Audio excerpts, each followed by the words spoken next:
So I want you to imagine, just for a second, that you're a wildland firefighter. Okay, setting the scene. Yeah, right.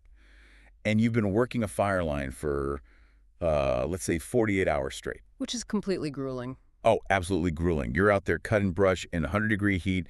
Your muscles are just screaming. And then finally, you look up and you see these dark storm clouds rolling in over the ridge. A welcome sight, usually. Right. Suddenly, it starts pouring rain right over the fire.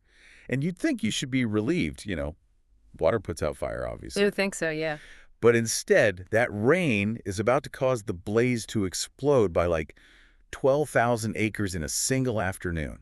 It's completely counterintuitive. I mean, it goes against everything we think we know. But in the specific environment we are looking at today, a rainstorm can actually be the absolute worst-case scenario. It's just wild. It really is. It turns a manageable situation into an unstoppable force. Well, welcome to today's deep dive.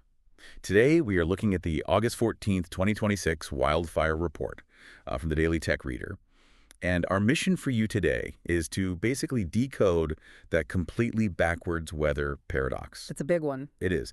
We're going to map out the sheer, honestly, incomprehensible scale of the current crisis across the American West.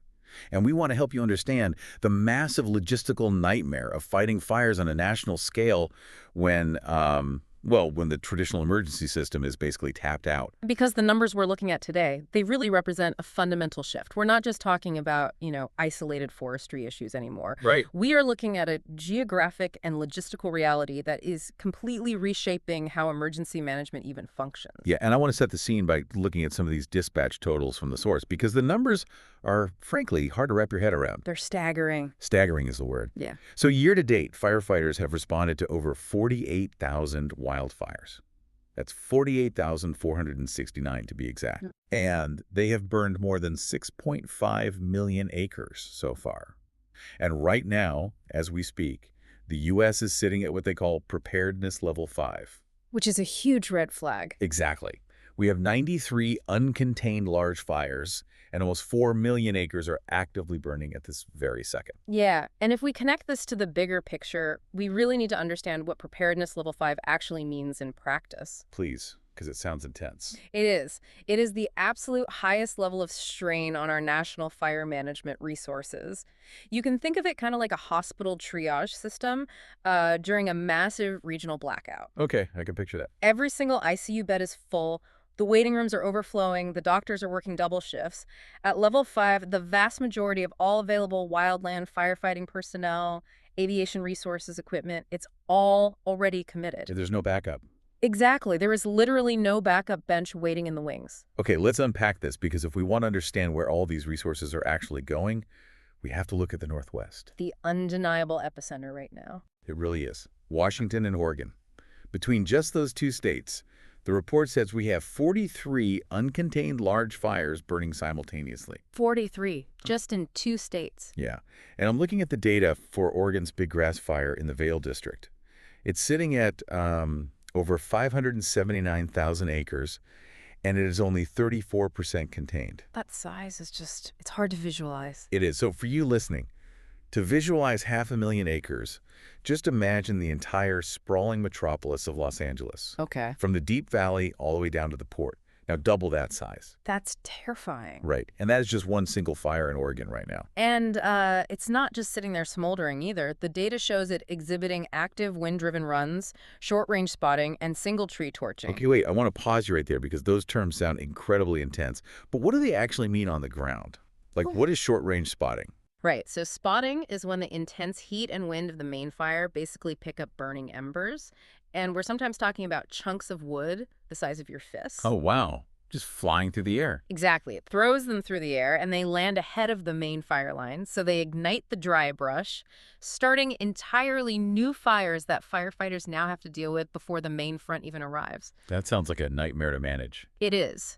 And then single tree torching. That's when a solitary tree catches fire at its base, and because the environment is just so incredibly dry, the entire tree goes up in flames all at once. Almost like an explosion. Yeah, almost like a giant Roman candle. That is a terrifying visual, and, Washington is getting hit just as hard. You've got the Sinlahaken fire at over 152,000 acres, and the Kaiser Canyon fire at roughly 138,000 acres. Massive incidents on their own. Huge. So if local crews cannot possibly handle a landmass the size of Rhode Island burning in their backyard, and like you said, there is no domestic backup left, who exactly is fighting all this? Well, you have to call in the cavalry. And at preparedness level 5, the cavalry is incredibly diverse. We are seeing a really significant international contingent. International? Like from where? The report mentions over 70 personnel, including top-tier incident management teams who flew all the way from Australia and New Zealand. Wait, really? Just to manage fires in the Northwest? Yep. They flew in specifically for this. That brings up a massive logistical question for me. I mean, the Australian outback is very different from a dense pine forest in Washington state. Oh, totally different terrain. Right. So how does a fire manager from Sydney just parachute into the Pacific Northwest and take over a whole operation? It works because of something called the Incident Command System, or ICS. It's a standardized modular management system that's actually used globally. Oh, so everyone speaks the same language, basically. Exactly. Whether you're fighting a brush fire in Victoria, Australia, or a timber fire in Washington, the organizational chart, the terminology, the radio protocols, they are virtually identical. That's brilliant. It is. So an Australian operations section chief can plug right into a U.S. response structure seamlessly. It's like a universal operating system for emergencies. I love that. And the report says it goes beyond just international help. The military has been activated. Yes, the military is heavily involved now. The dispatch logs note that 240 soldiers from the 7th Infantry Division's 1st Battalion, 23rd Infantry Regiment out of Joint Base Lewis McChord. That's a mouthful. It really is.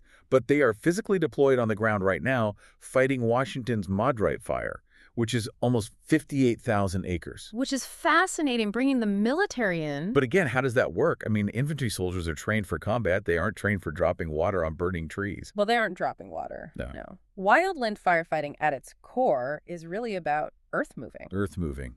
Like Yeah. digging. Exactly. You fight fire by removing its fuel. So these soldiers are using hand tool shovels, Pulaski's, chainsaws to physically scrape away the brush and dig a wide trench down to bare mineral soil around the perimeter of the fire. Ah, so creating a physical barrier. Right. The military brings unparalleled discipline, physical endurance, and their own self-sustaining logistics, which is just invaluable when your civilian fire crews are completely exhausted. And there's aviation support from the military, too. The report mentions C-130 air tankers from the Air Force Reserve and the California Air National Guard staged at Klamath Falls and Redding. Yep, the MAFFS units. Right, MAFFS. I assume that's an acronym? Yes, it stands for Modular Airborne Firefighting System. It's essentially this giant roll-on, roll-off system. So they put it inside the cargo plane. Exactly. You take a standard military C-130 cargo plane, you slide this massive pressurized tank system right into the back, and suddenly you have an air tanker capable of dropping 3,000 gallons of fire retardant in just a few seconds. That is so cool. So we have international experts running the command tents, infantry digging trenches, and military cargo planes dropping retardant. But why are we pulling out all these unprecedented stops? Because the nature of the threat has fundamentally changed. These fires are actively threatening critical infrastructure. Like what kind of infrastructure? We are talking about major communication arrays, energy grids, and human settlements. And furthermore, there's an entirely different kind of urban emergency happening simultaneously because of all this. Wait, what do you mean? The air quality. Oh, the smoke. Yeah. Yeah, the data specifically mentions severe air quality alerts across central and eastern Washington. Like, a city like Spokane might be sitting under completely cloudless skies, but the particulate matter is reaching very unhealthy levels. Exactly. Even if the actual flames are 100 miles away, you are breathing the combustion of that forest in your living room. It's a wilderness event creating a massive urban health crisis. The geographic footprint of the damage far exceeds the actual burn scar. Millions of people who will never even see the flames are feeling the physical impacts right in their lungs. Which, that actually brings me back to the massive contradiction we started the show with, the weather paradox. Right, the rain that makes it worse. Yes, because we have this unprecedented military and international response, and then the dispatch data shows that rain actually fell on some of these major incidents. It did. I mean, wait, the report says precipitation fell on fires like Washington's Ptarmigan Fire and Colorado's Elk Fire, yet they are still showing active uphill runs and group torching. How does rain not put a fire out? Well, what's fascinating here is the mechanics of dry thunderstorms in these specific climates. Okay, break that down for me. You see a thunderstorm rolling in, and naturally you assume relief. But in a high-intensity fire environment, especially in the deeply arid, superheated Great Basin, the air below the storm cloud is incredibly hot and bone dry. Okay, so the storm generates rain. It generates rain, yes, but as those water droplets fall, they hit that massive layer of superheated dry air, and they just evaporate before they ever reach the ground. Wait, really? Before they even hit the dirt? Exactly. It's a meteorological phenomenon known as virga. So the fire literally never gets wet. Not a single drop of water hits it. That's crazy. But the thermodynamic energy of that massive storm, it doesn't just vanish because the water evaporated. All that cold, dense air from the high altitudes mixed with the evaporating rain, it plunges toward the earth like a massive invisible anvil. Yep. And when it hits the ground, it has nowhere to go but outward in all directions. This creates incredibly powerful, erratic outflow winds. Oh, I can picture that. It hits the ground and splatters outward like a dropped water balloon, except it's just a shock wave of wind. Exactly that. The current data highlights this happening in Idaho right now, noting red flag warnings for critically low relative humidity combined with erratic outflow winds gusting 35 to 45 miles per hour. And that wind is entirely generated by these nearby dry thunderstorms. So you get all of the violent, unpredictable wind of a massive storm and absolutely zero of the water. Exactly. That acts exactly like a giant bellows on a blacksmith's forge. It is just forcing highly oxygenated air directly into the burning fuel bed. And wind is the primary driver of explosive fire growth. It pushes the flames forward, it dries out the brush ahead of the fire, and it carries those embers we talked about earlier miles into the distance. We can see the terrifying real-world consequences of those giant bellows in Nevada right now. The report says the bug fire in Nevada literally exploded. It grew by nearly 12,800 acres just recently. In a single operational period. Yeah. Reaching over 70,000 acres, and they only have it 3% contained. Yeah. And right next to it, a brand new incident called the Stallion Fire started. And how did that one behave? It didn't just slowly creep along the ground. It immediately blew up to over 33,000 acres, with what they're calling extreme crowning and running. Right, and crowning is when a fire behaves in its most unstoppable form. Remember the single tree torching we discussed earlier? From a candle effect, yeah. Imagine that happening to thousands of trees at once. That is group torching. And when those torches connect, the fire leaves the forest floor entirely. Just travels through the tops of the trees. Yes, it begins moving rapidly through the upper canopy of the trees, driven entirely by the wind. It literally creates its own weather system. That's terrifying. You cannot put firefighters in front of a crown fire. It is a death sentence. You simply have to get out of the way. And it isn't isolated to Nevada either. Utah's Widemouth 2 fire grew by 4,400 acres to reach nearly 130,000 acres, all driven by this exact dry thunderstorm phenomena. It's happening everywhere. You are watching weather patterns that are supposed to signal the end of a fire season, actually throwing jet fuel on it instead. So if a dry lightning strike instantly creates a new 30,000-acre crown fire in Nevada, who actually picks up the phone when Nevada calls for help? This raises an important question about the limits of mutual aid. The entire emergency response system in the United States relies on states sharing resources. Like borrowing your neighbor's tools. Exactly. If California has a bad year, Oregon sends trucks. If Oregon has a bad year, Colorado sends teams. But when the entire West Coast is on fire simultaneously, that mutual aid network collapses. Here's where it gets really interesting. I was looking at the national personnel numbers in the report. There are 29,612 national personnel assigned to these fires. Almost 30,000 people. That sounds like a massive army. Wow. But when you look at the sheer spread of these incidents across the map, you realize how dangerously thin that line is stretched. I mean, the Australians in the infantry are already busy in Washington. Right. So what happens everywhere else? Let's look at New Mexico. They have the Fri Aug fire. It grew 1,500 acres recently, so it's sitting at about 700 to 800 acres total. Which is relatively small compared to the others. It's small, yeah, but it's at 1% containment, and it's threatening stuff. Because local resources are tapped out, an incident management team from California was assigned to manage it. But the dispatch notes explicitly point out that this California team is already at capacity. They're maxed out. They're acting like an overflowing ICU ward, treating patients in the hallways, just to find someone to organize the New Mexico response. The logistics of moving and sustaining nearly 30,000 people across remote wilderness areas are staggering.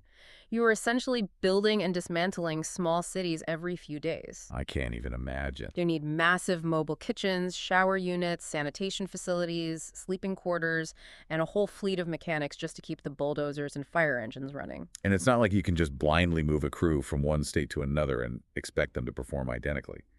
I'm looking at the massive variety of terrains currently burning in this report. Oh, the terrain makes a huge Yeah, difference. it has to. In California, you have the timber fire threatening Big Sur. It's only about 3,700 acres and 7% contained, but it's burning in steep coastal chaparral with massive cliff drop-offs. Very treacherous. Then up in Montana, the Sand Creek fire jumped nearly 7,900 acres to over 27,000 acres with zero containment, requiring full evacuations. That is dense, heavy timber. Completely different environment. Right. And over in Colorado, you have the massive Aspen Acres fire, a monstrous 102,000 acres, though it is at 72% containment, but it's burning at high altitudes where the thin air severely impacts how much water a helicopter can lift. Exactly. Physics changes at that altitude. And back in Nevada, besides the Bug and Stallion fires, there is a 52,000-acre fire called Mouse Meadow, burning through desert scrub right next to Nellis Air Force Base. So you are describing multiple geographically distinct massive-scale emergencies spanning thousands of miles. Yes. The tactics required for coastal brush in Big Sur are vastly different from the tactics required for heavy timber in Montana. It's not a one-size-fits-all thing. Not at all. A hotshot crew, trained in California, faces a steep learning curve and totally different safety hazards when they get dropped into a high-altitude Colorado fire. You cannot just teleport resources around the map and treat them as interchangeable puzzle pieces. So it means we have 29,000 people trying to perform an impossible juggling act across the entire western half of the continent. Which is why the underlying conclusion of the data we are looking at today is so heavily focused on tiny fractional variations in the weather. Oh, interesting. Because human resources and military interventions are entirely maxed out. Nature itself is the only thing that can de-escalate this crisis right now. You mean the humidity levels? Yes, specifically the dew point and relative humidity. The data notes that relative humidity across most of the West will continue to moderate slightly, with minimums running 15 to 35%. Is that a lot? The report calls it a modest improvement from the extreme stretch we just saw. Furthermore, they're tracking wetter, more traditional storms moving into the southwest and Colorado, which should provide meaningful moisture recovery to the fuel beds. So we have literally reached a point where the only viable strategy for containment on a national scale is hoping the atmosphere decides to hold a little more moisture at night. Pretty much. The ultimate safety net isn't the fire line anymore, it's the dew point. When you reach preparedness level 5, you are no longer dictating terms to the fire. You are managing the periphery and waiting for winter. Wow. So what does this all mean? If you're listening to this right now, maybe you live on the East Coast. Maybe you haven't seen a single flame all summer, and you are wondering why an August 2026 fire report matters to your daily life. It's a fair question. It is. And it matters because being well-informed today means understanding that a wildfire is no longer a localized forestry issue. It is a deeply interconnected national crisis. Absolutely. When 6.5 million acres burn, it impacts military readiness, as soldiers in Air Force bases are diverted to dig trenches and drop retardant. It impacts national supply chain logistics when major highways and rail lines in Montana or Oregon are threatened by unpredictable crown fires. And most critically, it impacts the fundamental health of millions of citizens. When massive plumes of particulate matter blanket major urban centers, like Spokane or Seattle, or drift all the way across the continent to haze the skies over New York, Which we've seen happen. which we have seen, it becomes a public health emergency regardless of how far away the actual flames are. It just shows that our current emergency systems, as incredibly massive and impressive as an international military-backed response is, they are operating at their absolute limit. And that leaves us with a rather profound and honestly unsettling question to mull over as we look toward the future. Oh boy. Okay, let's hear it. We see the monumental effort it takes just to manage a preparedness level 5 crisis today. 30,000 personnel, infantry battalions, international experts, and military cargo planes, all struggling against fires that can still grow by 13,000 acres in a single afternoon just because of a dry gust of wind. Yeah. The emergency system was designed with the assumption that extreme years are anomalies, with quieter valleys in between to allow for recovery. But if these extreme weather patterns persist and a level 5 season becomes the new normal baseline, Oh, man. What happens to our communities and our infrastructure when the dispatch center makes that call for backup, and absolutely everyone on the continent is already busy? That is a chilling thought. Yeah. But an essential one to carry forward as we look at the reality of our environment and the limits of our infrastructure.